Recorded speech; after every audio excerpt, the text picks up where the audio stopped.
And operator जो है उसका रिजल्ट बुलियन वैल्यू भी हो सकता है। इवन आपने जो ऑपरेंड वैल्यूज लिखी हुई है, कोई भी आपका ऑपरेंड वैल्यू, जैसे कि यहाँ पे पहले एग्जाम्पल की बात करें, मैंने लिखा है 0 and 10। अच्छा, वैसे अगर हम बात करें तो 0 क्या कंसीडर होता है? 0 तो फॉल्स कंसीडर होता है, और 10 क्या कंसीडर होता है? ये ट्रू कंसीडर होता है। क्यों? क्योंकि 0 इज फॉल्स और 0 के अलावा हर एक पॉजिटिव नेगेटिव वैल्यू क्या कंसीडर होगी? ट्रू कंसीडर होगी। ये हमें अपने माइंड में रखना है सबसे पहला चीज। दूसरा, क्या एंड ऑपरेटर का रिजल्ट हमेशा ही ट्रू या फॉल्स ही रहेगा, या कोई दूसरा वैल्यू भी हो सकता है? जैसे यहाँ पे एक फॉल्स है एक ट्रू है, एंड ऑपरेटर के थ्रू हमें पता है कि एक भी फॉल्स मिल गया, इसका मतलब हमारा जो फाइनल रिजल्ट है वो क्या होने वाला है? फॉल्स होने वाला है। बट क्या यहाँ पे आपके पास रिजल्ट FALSE ये बुलियन वैल्यू फॉल्स आएगा या फिर 0 आएगा, जो आपने ऑपरेंड वैल्यूज लिखे हैं?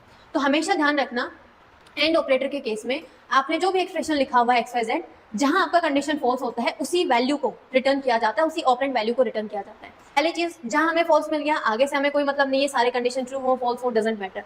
हमें एक फॉल्स मिल गया एंड के केस में, मतलब हमारा फाइनल रिजल्ट फॉल्स होने वाला है। बट फॉल्स होने वाला है मतलब कि यहाँ पे अगर आपने फॉल्स डायरेक्टली लिखा है तो आपके पास रिजल्ट फॉल्स आएगा FALSE। बट अगर आपका कोई दूसरा ऑपरेंड वैल्यू है जो कि फॉल्स के केस में 0 ही हो सकता है, या कोई एम्प्टी स्ट्रिंग हो सकता है, नन हो सकता है, तो उस केस में वो फॉल्स ही वैल्यू जो है वो रिटर्न किया जाएगा। तो अभी के लिए हमारे पास जो रिजल्ट है वो क्या आएगा? फाइनली 0 आएगा।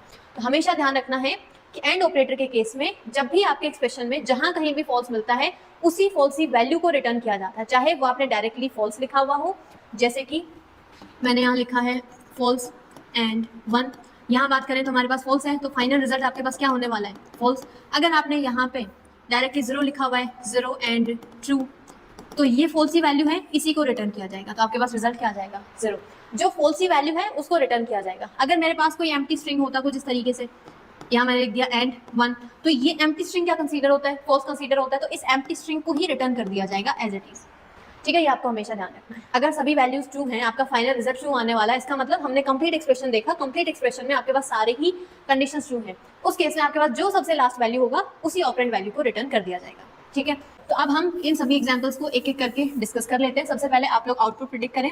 जो मैंने बताया है, अगर आपका एक्सप्रेशन है, एक्सप्रेशन में जो फॉल्स वैल्यू है उसी को रिटर्न किया जाएगा। अगर पूरा कंडीशन आपका ट्रू है तो लास्ट वाले वैल्यू को रिटर्न किया जाएगा। ठीक है, ये हमें ध्यान रखना है। तो आप फटाफट से आंसर बताओ, किसका क्या आंसर होने वाला है?